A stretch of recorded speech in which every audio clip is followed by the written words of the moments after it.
Yo creo que intenta salir nomás de esa y Acá funciona el acá. programa. Quitarla, a ver.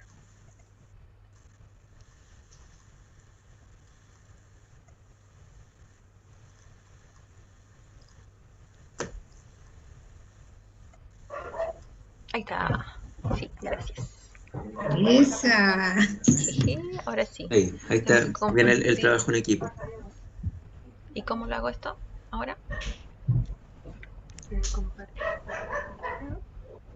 mostrar Hay participantes. más acá. No. Para compartir Ahí pantalla, está. al lado del micrófono hay un cuadrito con una flecha hacia arriba. Ya. Ahí estoy entrando. Sí, se me quedó pegadito. No. Pantalla 2. Ahí está. Pantalla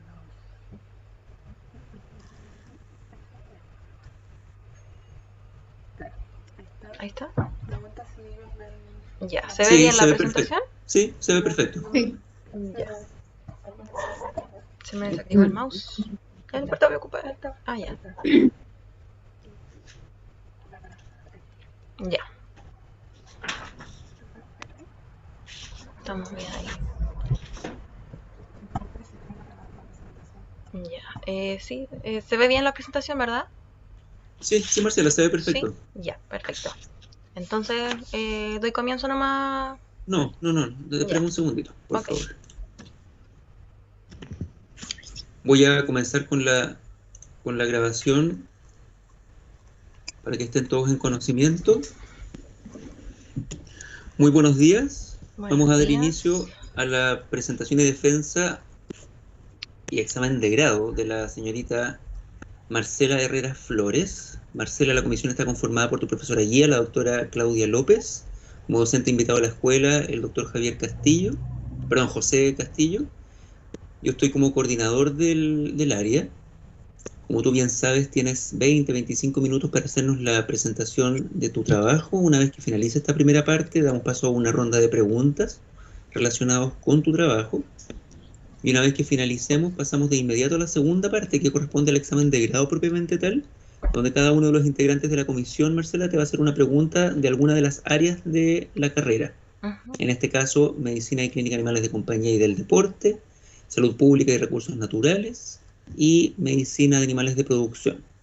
Para la segunda parte puedes tener sin ningún problema un cuaderno para que ordenes tu respuesta y luego nos la presentes, y puedes tener también un vasito de agua si quieres para que te sientas más cómoda. Mientras estés haciendo tu presentación, vamos a apagar las cámaras y los micrófonos para no interferir en tu presentación, y una vez que finalices vamos a volver a aparecer para que comencemos con la conversación, ¿ya? Me parece. Sí. Ya. Que te vaya muy bien, Marcela. Gracias, muchas gracias. Éxito. Gracias. Ya. Comienza nomás. Ok. Muy buenos días, profesores miembros de la comisión, doctora Claudia López, doctor Gonzalo Chávez y doctor José Castillo.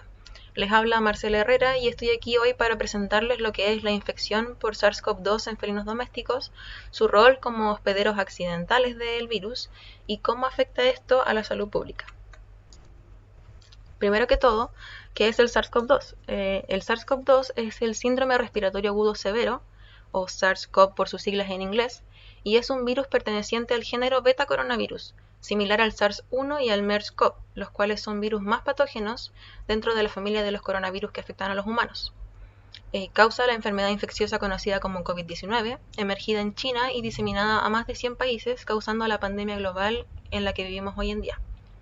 Precisamente esta pandemia fue ocasionada por la deforestación, el tráfico y hacinamiento de especies silvestres en un mercado de animales vivos, donde se sospechaba de los murciélagos de herradura que ellos habían funcionado como reservorios de la enfermedad hasta ese momento. Y debido a su proximidad genética de un 96,3% con el virus, se estima que así fue.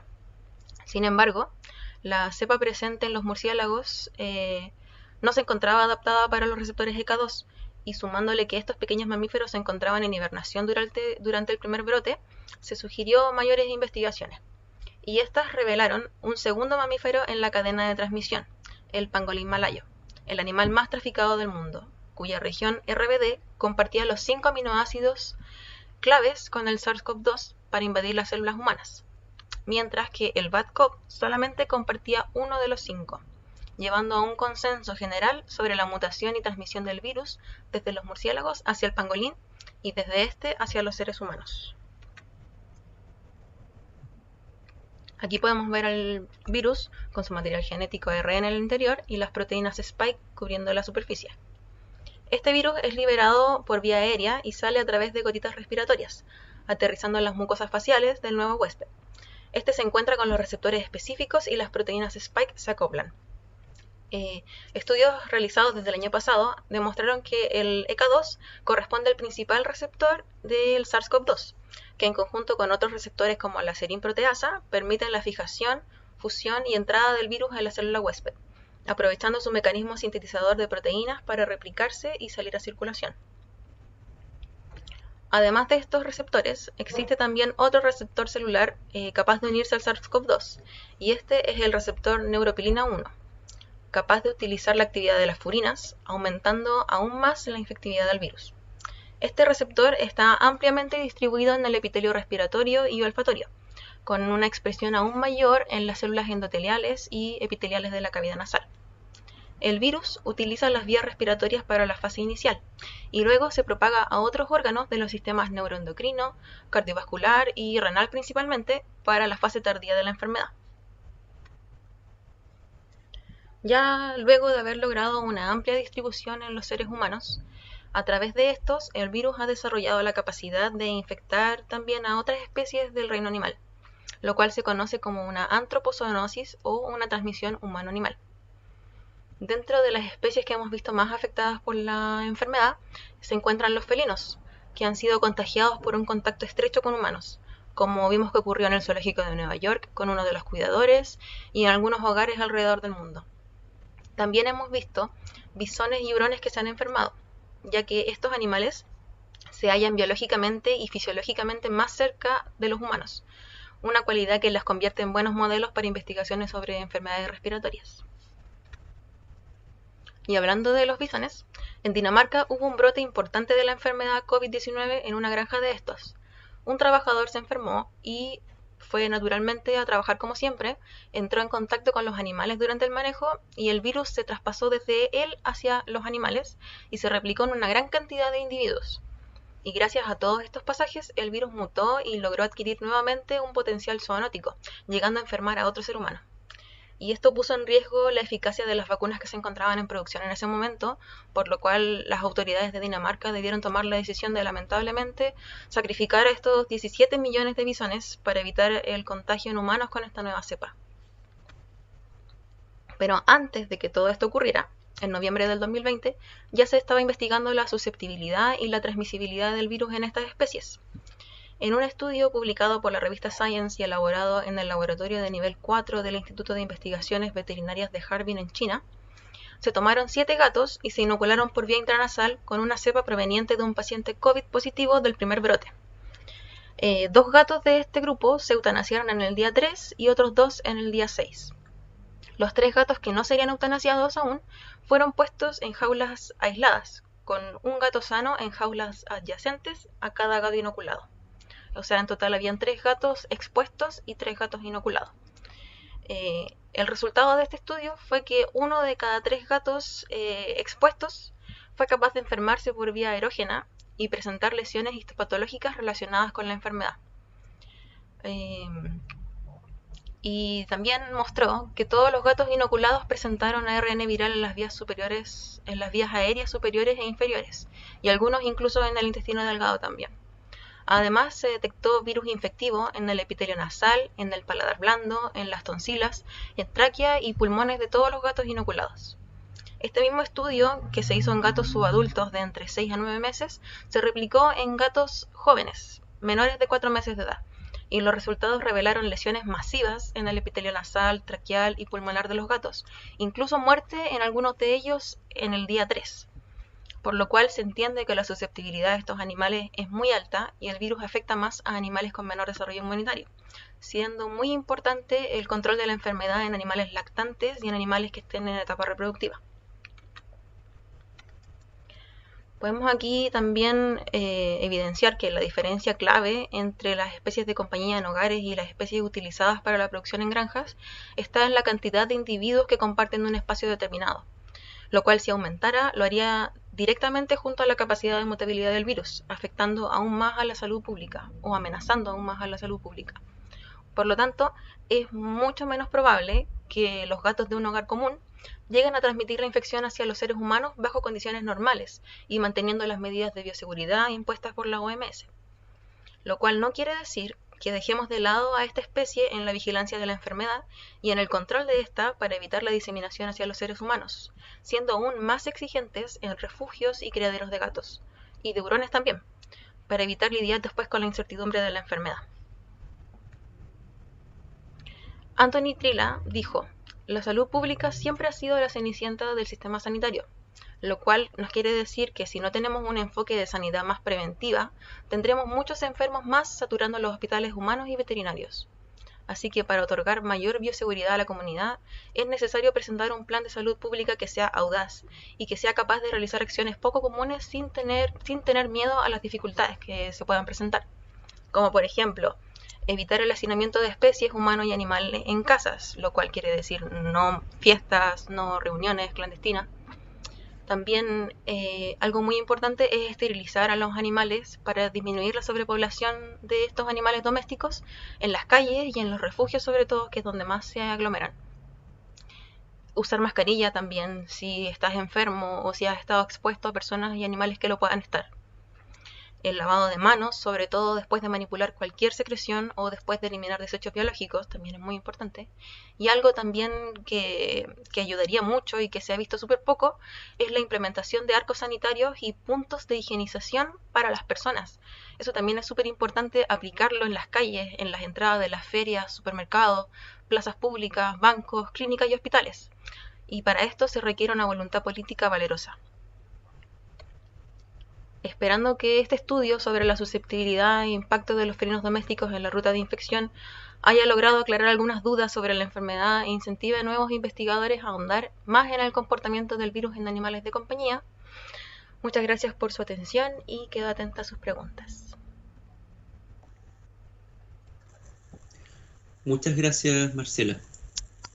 La verdad es que antes de cualquier ofrecimiento de la palabra al resto de la comisión, te felicito de manera personal.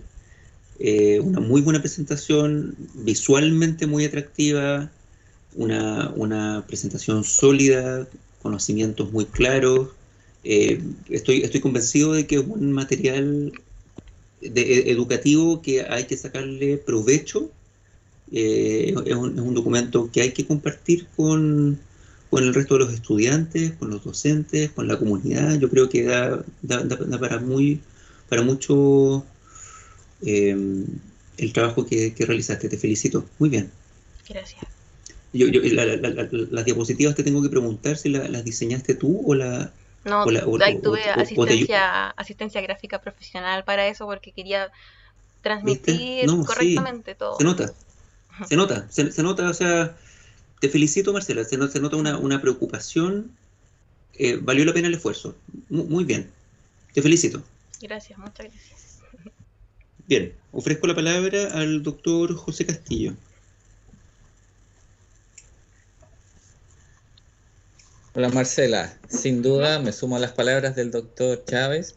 De alguna manera esta presentación marca una importante diferencia en la presentación en sí, porque ayuda a mantenerlo a uno muy atento y obviamente las ideas, cosas que de pronto son complejas, quedan muy bien explicitadas en tu trabajo, así que sin duda fue un acierto lo que hiciste, así que bueno. Felicitaciones. Gracias.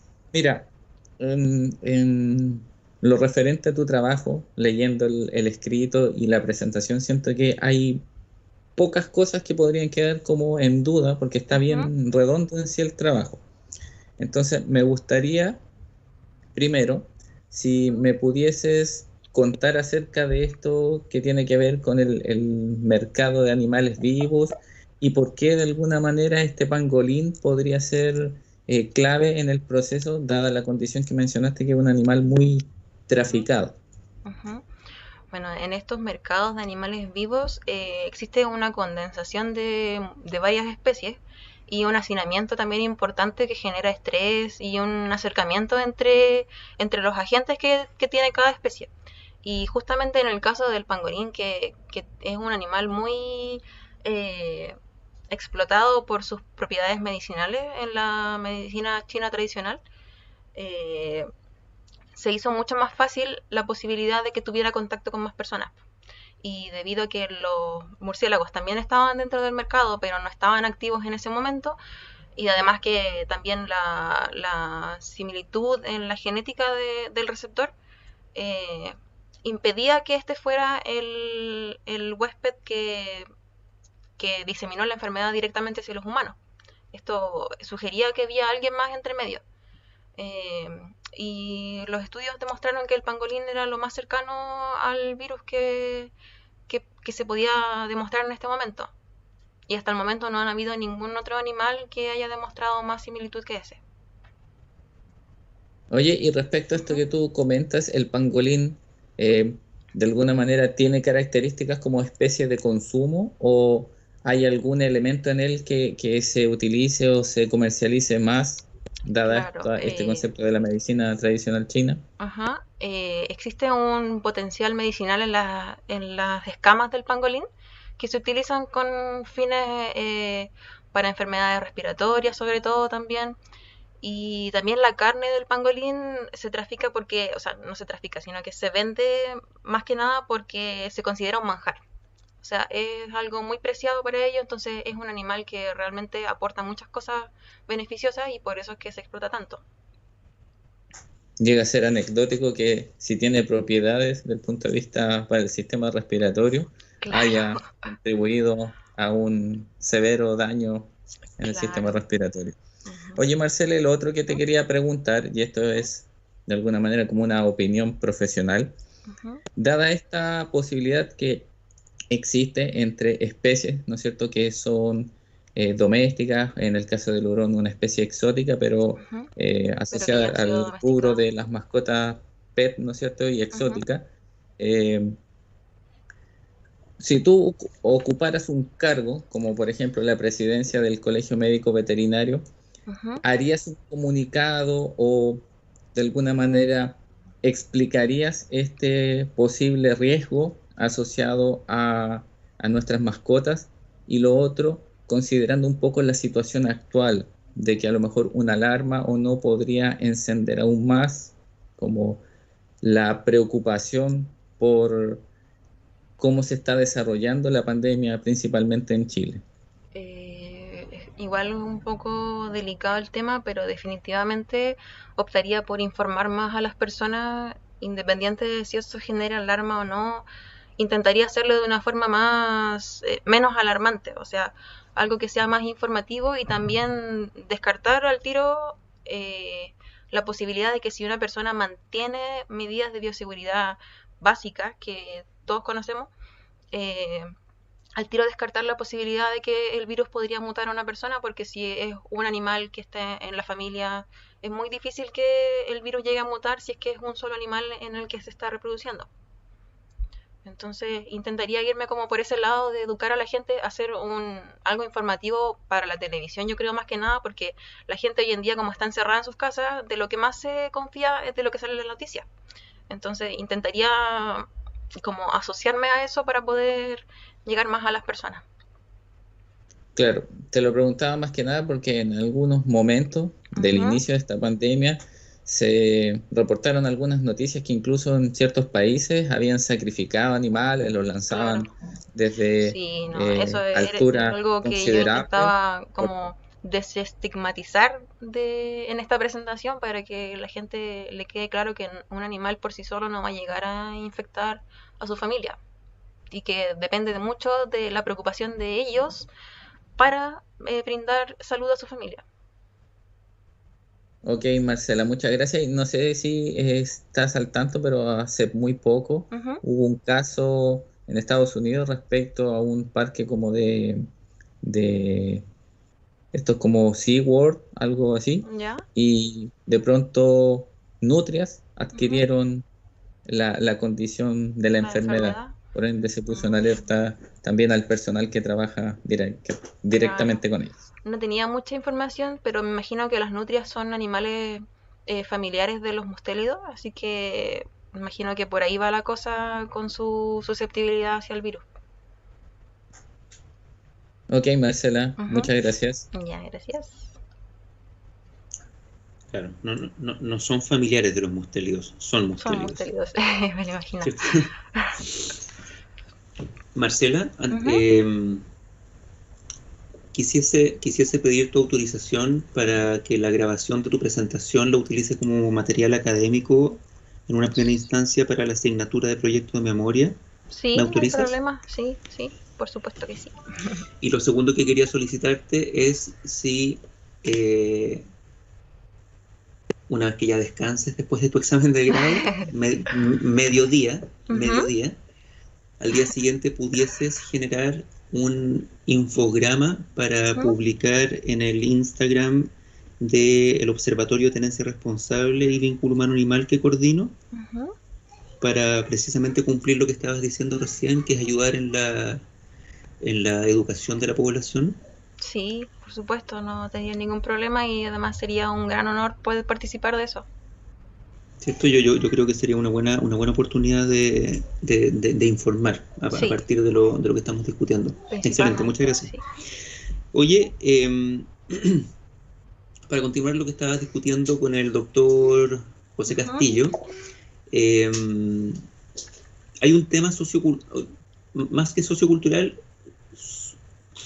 cultural, diría yo, con la otra parte del mundo, ¿cierto? ujú, Con el mundo oriental, que nosotros muy fácilmente y habitualmente tendemos a juzgar, pero que es muy difícil llegar a entender, ¿cierto? Y ponerse realmente en los zapatos de una persona que acude a este tipo de mercados y que consume este tipo de productos, ¿cierto? A claro, nosotros nos resulta imperdonable, nos llama mucho la atención, nos parece salvaje, brutal, pero hay un tema cultural con el que claramente no podemos empatizar, no podemos comprender, ¿cierto? ujú, Y bueno, el problema es que nos vimos directamente afectados por ese tipo de prácticas o de manejo o de cultura, ¿cierto? De consumo y de manejo de especies de fauna silvestre. Eh, el doctor Castillo decía, bueno, pero ¿y cómo educamos a esta gente? No a esta gente oriental, sino que a nuestra población, ujú, a tu familia, a mi ujú, familia, a nuestros clientes, ¿cierto? ujú, Que en concreto sí, y pensando en el infograma que tú amablemente vas a hacer, ¿cuál sería la idea fuerza que tú le transmites a esta persona? Yo Eh, opino que para poder simplificar la idea es llevarlo a lo que ya existe acá en este país, como por ejemplo lo que es la producción animal. También existe un hacinamiento de animales importante, también existe un estrés, eh, eh, también hay posibilidades de que proliferen enfermedades. Y, sin embargo, la gente lo ve como algo tan normal, tal cual como lo ven allá en China con el tema de los animales silvestres. Entonces podríamos enfocarlo más a eso, a traerlo a algo más cercano y también inculcar a la gente la importancia de lo que es el bienestar animal, la bioseguridad y cómo se complementa eso en la salud pública. Eso, o sea que hay una frase que la anoté, de hecho, que me llamó mucho la atención. La salud pública siempre ha sido la cenicienta del sistema sanitario. La Sí, encontré, a mí la me encontré gustó súper buena. mucho. Es una frase relativamente contemporánea, me imagino que Ujú. sí. Sí, es del ¿Sí? año pasado, sí. Ah, mira, sí, me pareció súper interesante. ¿Pudieses comentar un poquitito de esa frase? Bueno, básicamente en el paper que yo lo leí era un poco más como un reclamo a los sistemas sanitarios por la poca información que recibe la gente sobre cómo prevenir estas enfermedades. Entonces se refiere más que nada como que la salud pública termina limpiando el desastre de que se pudo haber evitado con el manejo sanitario.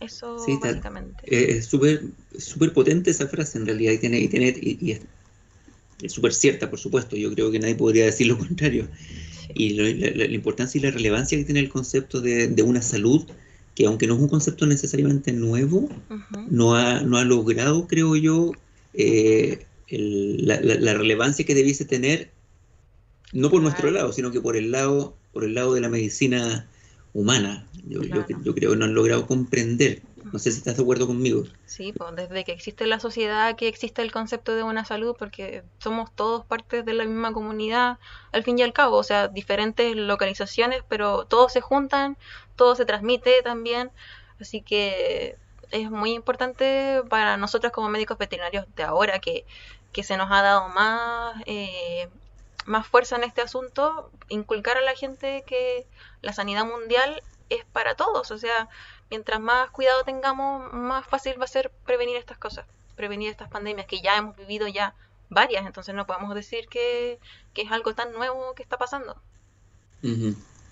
Oye, y tú hablabas del caso de Dinamarca, que no es el único, ¿cierto? Hay otros países que son grandes productores peleteros, que a nosotros también eso nos llama mucho la atención, pero en Europa son grandes consumidores todavía de pieles, Claro, los países nórdicos también, países muy fríos entonces.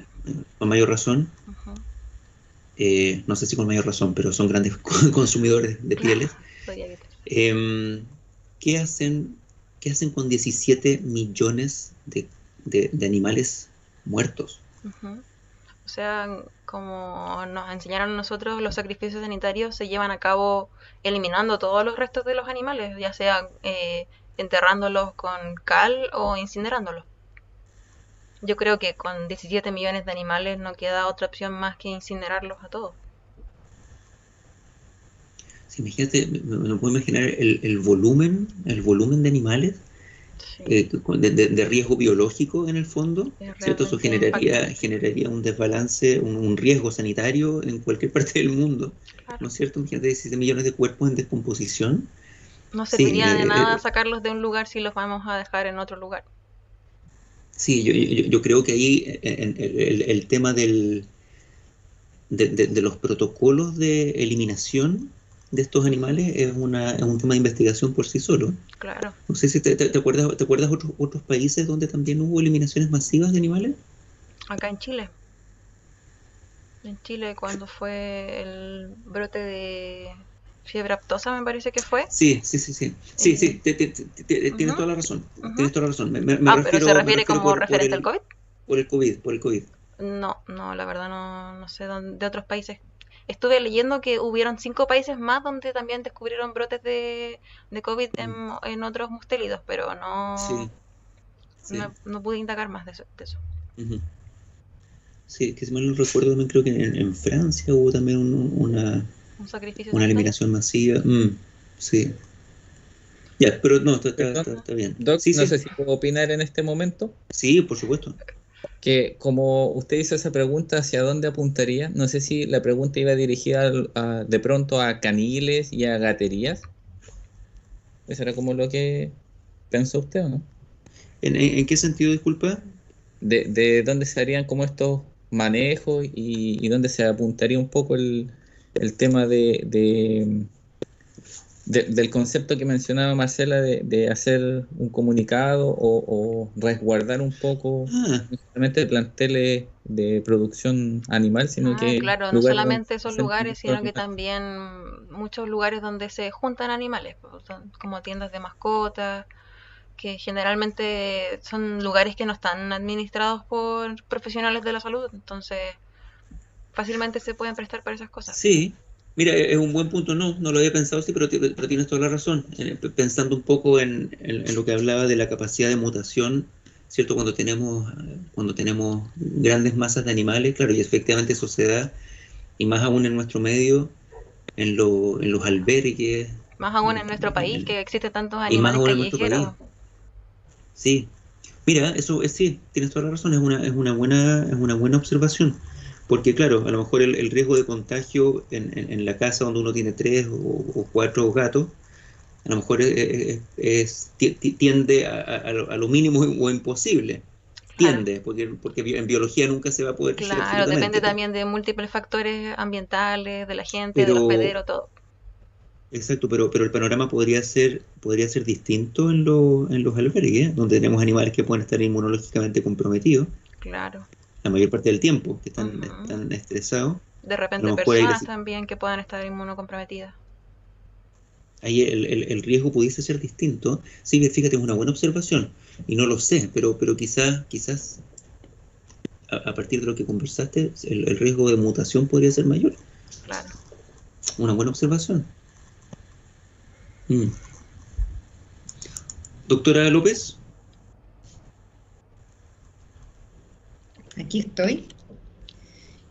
Bueno, me sumo por supuesto a lo que te dijeron acá los colegas en relación con tu presentación. Te felicito. Está Gracias, realmente profe. linda y permitió tenernos como muy pendientes de todo lo que decimos. De verdad yo te felicito y principalmente porque yo sé y me consta que este es un trabajo tuyo, propio, personal, y que yo prácticamente la participación que tuve fue muy mínima. Esto Principal y guía es algo que también. realmente yo te felicito porque hiciste una revisión bibliográfica maravillosa y lograste como integrar todo como para poder tener una opinión objetiva acerca de la enfermedad.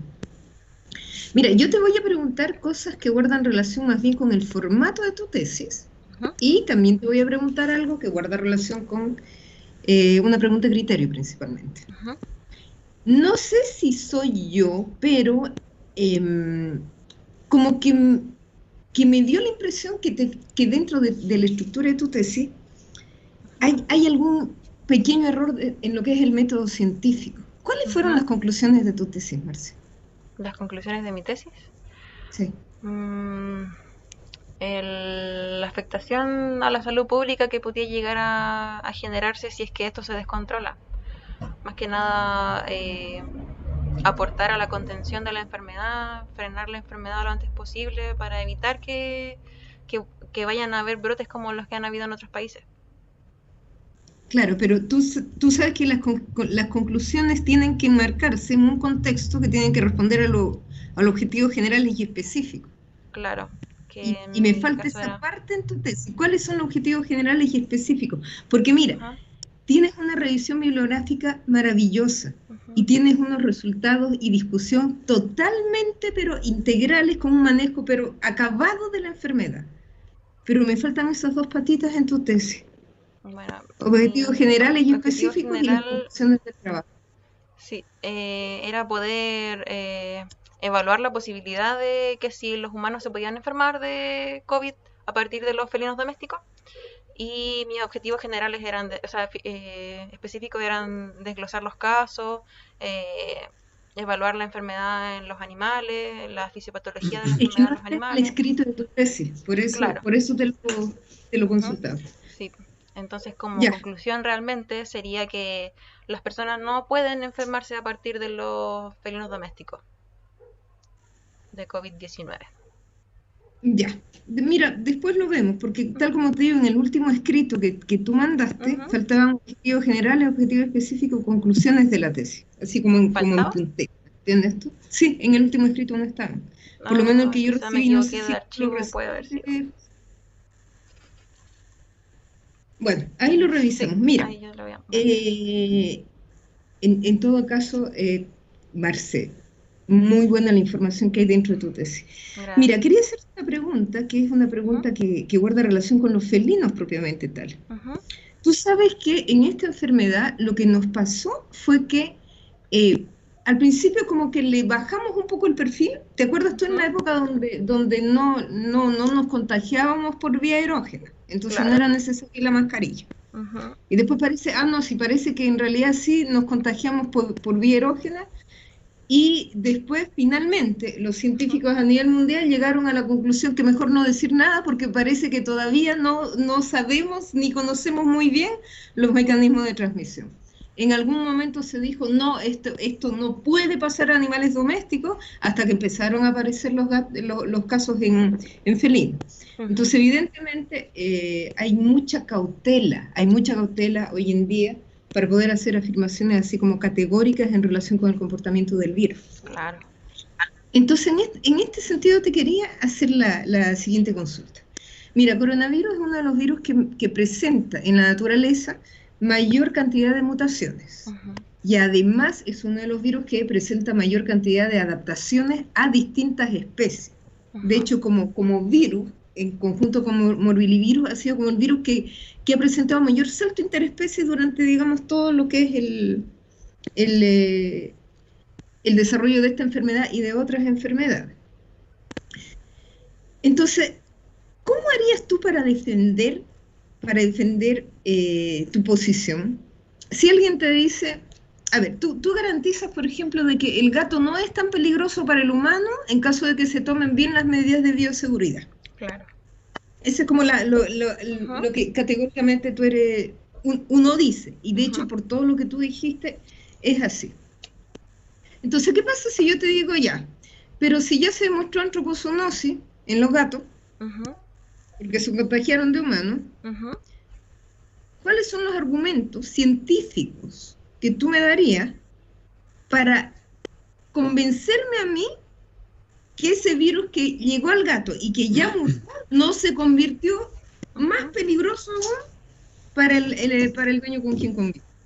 Ya. Independiente de las medidas de bioseguridad. Ya. Bueno, entonces los felinos domésticos son capaces de infectarse a partir de los humanos. Sin embargo, el virus infectivo que se secreta a partir de estos animales son cantidades muy bajas. Entonces es prácticamente imposible que con esas cantidades de virus una persona que esté inmunocompetente se pueda enfermar a partir del animal. Y además también, en caso de que una persona enferma acaricia al animal, le deje sus secreciones en el pelaje, este animal, si se va ya a otra casa y se va a que lo acaricie otra familia, el pelaje del animal es tan poroso que va a impedir la liberación del virus hacia el ambiente y la inhalación del virus. Así que las posibilidades de enfermarse a través del animal mismo o el animal como vector son prácticamente bajas, o sea, nulas casi. Ya, pero eso, tú te basas para darme esa respuesta en un estudio que realizaron, en esos estudios que realizaron en gato.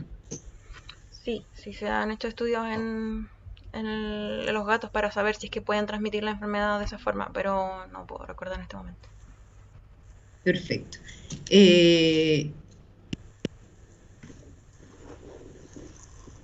tú sabes algo de lo que pasa entre la infección cruzada con los perros?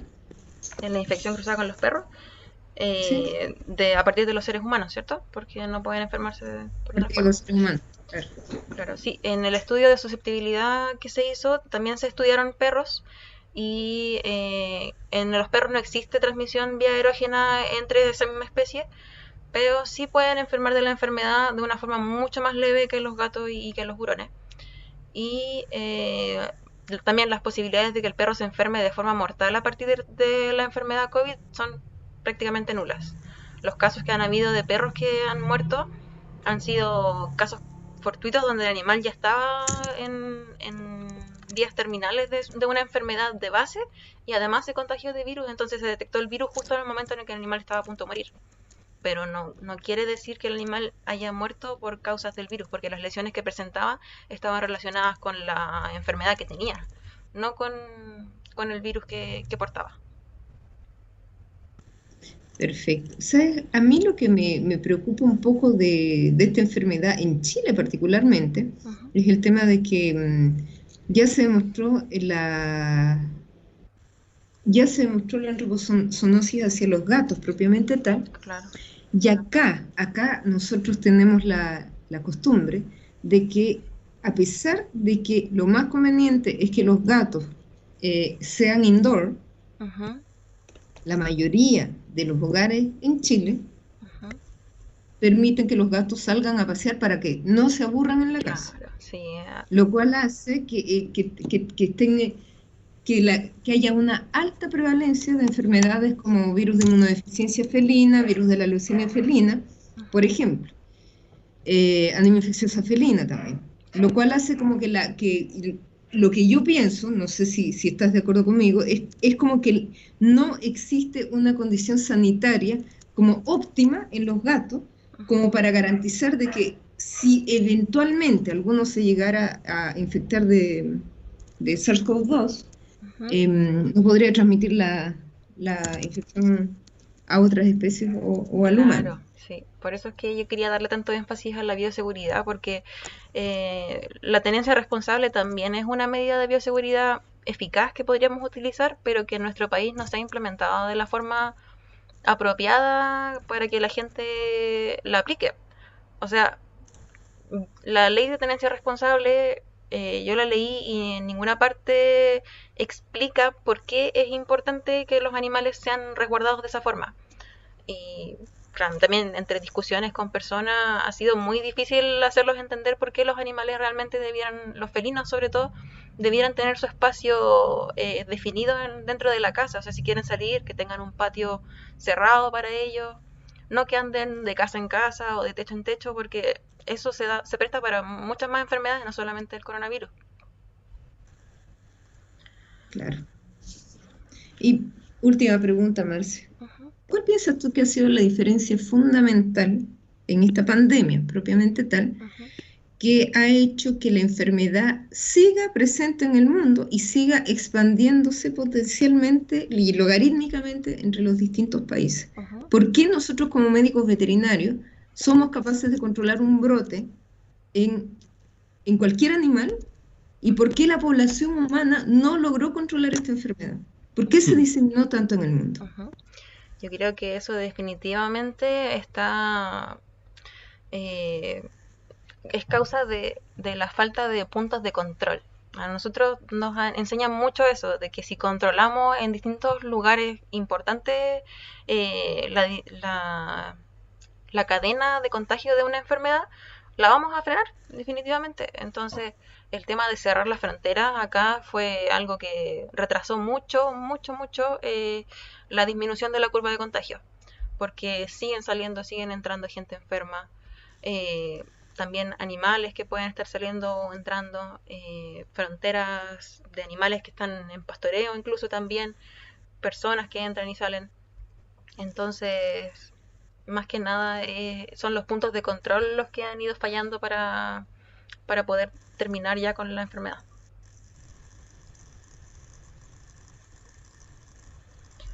Eso, claro, básicamente. Además que obviamente no podemos hacer rifle sanitario en el caso de los humanos, por supuesto que no se puede hacer. Pero hay un tema estoy totalmente de acuerdo contigo, hay un tema de que definitivamente no hay una conciencia social en relación con el control de la enfermedad, y también pienso que los puntos de control fueron el factor crítico. Ya, doctor Chávez, esas eran mis preguntas. Bien, muchas gracias. Vamos a continuar, Marcela, con tu examen de grado. Yo creo que esta ha sido una conversación súper interesante, que podríamos seguir conversando por mucho tiempo más, pero hay que continuar. El show debe continuar, ¿no es cierto? Sí. Vamos a dar inicio al examen de grado, Marcelo. Vamos a iniciar con la pregunta del doctor José Castillo, del área de Salud Pública y Recursos Naturales. Ya, Marcela. Bueno, yo también me sumo al comentario de la doctora López. Hay mucha gente que ha hecho mérito para caer en la categoría de rifle sanitario, pero en fin, no se puede. Bueno, Marcela, lo referido al tema de preguntas en este ámbito de recursos naturales, te quería hacer la siguiente pregunta, un poco relacionada con esto, que podría estar vinculado también al origen de la enfermedad. ¿Podrías referirte, si quieres lo anotas para que ordenes bien la idea y luego abarques todos los puntos solicitados? ¿Podrías referirte al concepto de especie endémica y de especie introducida, y a su vez explicar de alguna manera por qué estas especies endémicas tienen la importancia biológica y también referido a la conservación. Y por último, ¿por qué estas especies introducidas normalmente son exitosas y tienden a perpetuarse en el lugar donde acceden? Ya. ¿Y por qué las especies introducidas, verdad? Sí. Claro, logran ser exitosas y se logran adaptar a este ambiente nuevo para ellas. Ujú. Bueno, una especie endémica es una especie que ha sido nacida y criada y solamente se puede encontrar en un lugar específico, o sea, endémica de Chile sería una especie que solamente está en Chile. Y una especie introducida, como su nombre lo dice, es una especie que llegó desde afuera y que puede ser una especie, volverse invasora o ser una especie nativa finalmente. Eh, la importancia biológica en respecto a la conservación de estas especies endémicas va más allá con el tema de la simbiosis que se genera entre estos animales endémicos y la flora, al fin y al cabo, que es de lo que se alimentan, o la simbiosis con otros animales también, que también son endémicos de este ecosistema. Más que nada va a la conservación de la biodiversidad en general. Y el por qué las especies introducidas han logrado tener tanto éxito ha sido más que nada por la conciencia social, porque, por ejemplo, los perros y los gatos son especies introducidas que finalmente tuvieron mucho éxito y se quedaron a vivir acá. Y lamentablemente es poco lo que se observa o lo que se explica a la gente del daño producido en la biodiversidad de nuestro ecosistema por estas especies introducidas.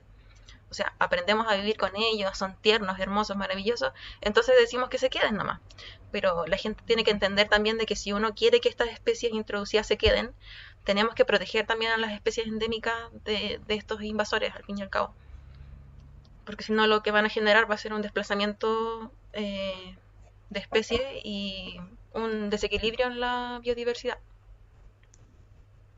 Oye, Marcela, y respecto a esto último que comentabas del concepto de desplazamiento, ¿cuál es la relación que termina existiendo entre estas especies endémicas y finalmente las invasoras desde el punto de vista ecológico?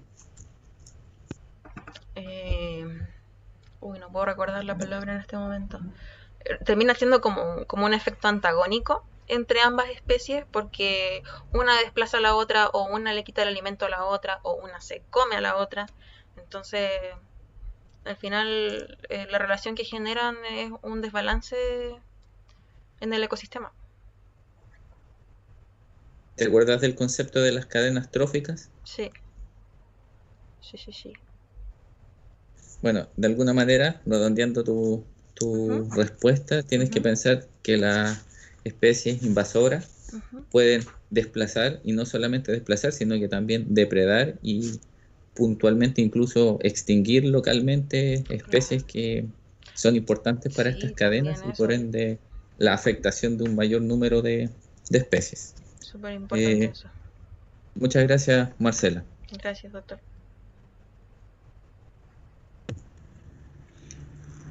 Marcela, si quieres, dejas de compartir pantalla para que te podamos ver más grande. Sí. Por favor. ¿Cómo hago esto? A ver, voy a tiro.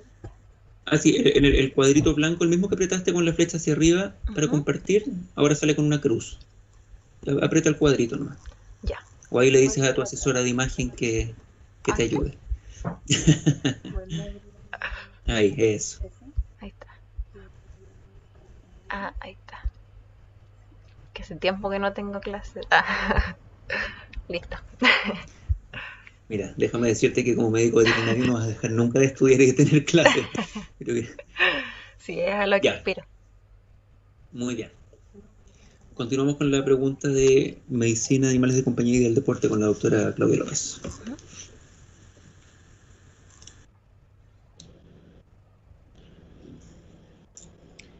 Ya, Marce, mira, yo te voy a sacar un poco del estrés, de los problemas mentales, y te voy a llevar a lo que es un criadero de perritos.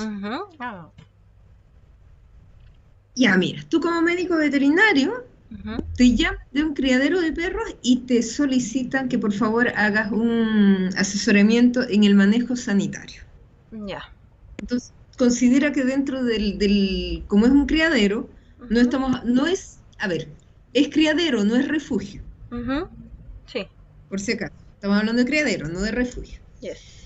Entonces, quiero que me digas qué recomendaciones darías para el manejo del ingreso de nuevos animales Ujú. y cuáles serían tus recomendaciones para la prevención de enfermedades infecciosas Ujú. y que me hables de 2 enfermedades zoonóticas, una bacteriana y una viral, que sean de importancia. Una bacteriana y una viral. Ya. Eh, en un criadero de perritos, si quisiera introducir a un nuevo integrante del criadero, tendría que primero asegurarme, eh, mediante pruebas de serología básicas, que el animal no venga con alguna enfermedad infecciosa que pueda causar la muerte en cachorros, ya que son los animales más susceptibles, o sea, es la etapa más susceptible de la especie. Eh,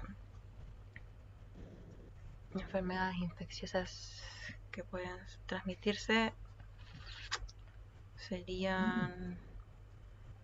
Uy, hay tantas que en este momento estoy así como colapsada. Eh, Como por ejemplo el parvovirus o el distemper. Hacer un test rápido de esas dos enfermedades para prevenir una enfermedad mortal, un desenlace mortal en los cachorros.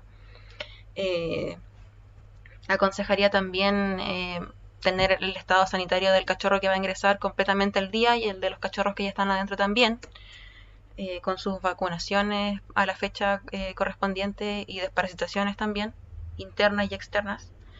Eh, Eso sería básicamente para prevenir el riesgo de enfermedades. Y dentro de la zoonosis que pueden haber en perritos, está el riesgo de brucelosis canina, que es una enfermedad bacteriana zoonótica. Y dentro de las enfermedades virales zoonóticas de los perritos, sería la rabia. La rabia es una enfermedad viral zoonótica que podría estar presente también en los caninos. Perfecto. ¿Sí?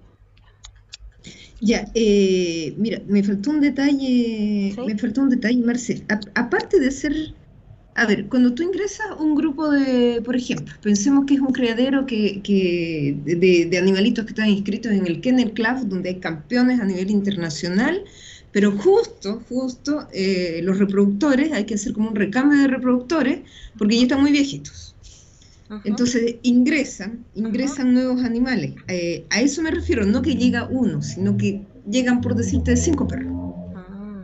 Aparte de tomarle todos los exámenes que tú me comentaste, de serología, etcétera, ¿qué manejo tú tienes que hacer dentro de lo que es el criadero propiamente tal? O es como, pase por acá, este es su canil, y los Claro, sí. mezclas inmediatamente con todo. No. Tendrían que existir caniles diferenciados para los animales que ya viven dentro del criadero y un canil de transición para los animales que vienen recién llegando, para poder mantenerlos en observación al menos en un periodo de cuarentena y ver que estos animales no presentan enfermedades infecciosas que puedan afectar a los animales que ya están adentro. Perfecto. Ese detallito me faltaba, que yo sé que lo tenías en la cabeza, pero tenías como que organizarlo. Y mira, te voy a hacer una pregunta que siempre hago, Ujú. porque siempre me responden, para evitar las enfermedades tenemos que tener un plan de vacunación y un plan de desparasitación estricto. Ujú. Perfecto. En el plan de desparasitación, ¿solamente es importante desparasitarlos? ¿O es importante darle alguna recomendación a la persona que está en el criadero, en Ujú. contacto con los animales, en la limpieza del lugar, etcétera? ¿Qué recomendaciones le darías y por qué? La recomendación más importante que considero yo en el plan de desparasitaciones para que sea realmente efectivo es eliminar siempre todas las fecas y secreciones que puedan dejar los animales, porque da igual si uno los desparasita, elimina los parásitos y después llega otro y se come la caca. En realidad no tiene sentido alguno si no se hace de forma completa. Eso sería Claro. una recomendación, pues estar eliminando constantemente las Eso es fecas, súper estar importante. desinfectando y estar observando también las deposiciones de los animales, si es que tienen algún cambio de color, si es que tienen alguna presencia de parásitos, el tipo de parásitos, porque de repente nosotros podemos recomendar alguna desparasitación para el animal y el parásito que está eliminando no es un parásito contemplado en el espectro del medicamento, entonces ahí tenemos que evaluar otro medicamento para poder realmente ayudar a la condición, creo yo. Te felicito, Marcela. Creo que eres la primera persona que es tan sólida para poder responderme esta pregunta. Porque efectivamente hay que ir a ver cómo están las fecas, eliminar las fecas y hacer una buena higienización del sector después de la desparasitación. Porque esa es la principal falla que tienen. La vacunación, tú lo vacunas y punto. Pero en el caso de la desparasitación tienes que hacer un seguimiento de todo lo que son las fecas por el tiempo que demore la eliminación de los parásitos. Y eso es un tremendo error y esa es la razón por la cual se siguen contagiando siempre. Ya, esa sería mi pregunta, doctor Chávez. Un millón de gracias. Marcela, la última pregunta tiene que ver con un área bastante transversal. Está considerada dentro del área de producción, sin embargo, es transversal a todas las áreas, incluso la medicina humana. Yeah. Si me pudieses comentar, por favor, qué se entiende por alimento funcional. ¿Has oído el concepto de alimento funcional? Sí. Perfecto. Los alimentos funcionales son alimentos que tienen una funcionalidad, si valga la redundancia, para mejorar un estado reproductivo, una condición corporal, algún problema que tenga el animal ya de base. Y este alimento lo que va a hacer complementar la salud para potenciar el sistema inmune, para potenciar todos los beneficios que pueden salir del animal al fin y al cabo, pero a través de este alimento. El alimento funcional, porque en el fondo puede ser un alimento como tal o puede ser parte de un alimento, ¿cierto? Puede ser un ingrediente funcional. En el fondo tiene una función nutricional y además tiene una función terapéutica. ¿Eso es lo que quieres decir? Sí. ¿Y me podrías dar algunos ejemplos? Sí. Por ejemplo, el que tengo más fresco en mi memoria es las semillas de zapallo, que tienen un efecto también funcional porque aportan nutrientes como proteínas, ácidos grasos y también aportan un efecto terapéutico antiparasitario natural. Entonces son un alimento funcional que no es como muy convencional, pero que también se podría añadir a la dieta de todos, básicamente, de todos los carnívoros, incluidos nosotros. A ver, ¿y me podrías contar un poquito de eso, del efecto antiparasitario? ¿De las pepas de zapallo? O sea, no lo he investigado bien, pero es algo que es de conocimiento general de ya de mucho tiempo, como los secretos de la abuela, por decir así.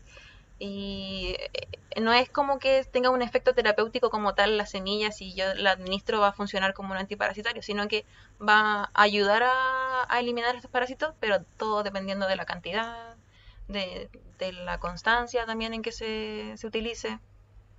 Otros alimentos funcionales también pueden ser el pescado, el aceite de pescado, todos estos alimentos que contienen ácidos grasos esenciales que van a ayudar al sistema inmune, a la condición del pelo, todas esas cosas que son importantes también para la salud del animal.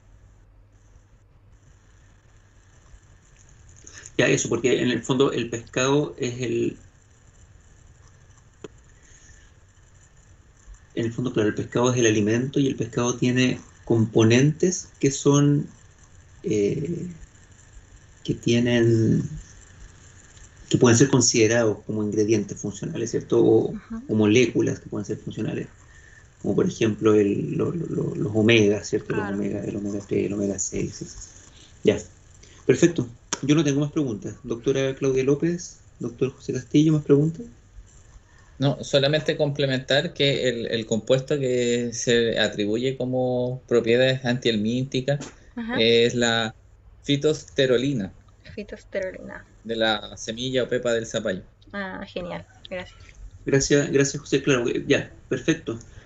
Porque entonces, y eso tiene y se le atribuye un poder anti-helmíntico, Claro. no para cualquier. Mira, perfecto. Anti el místico y ver mi fuga. Mm, Mira, Mira,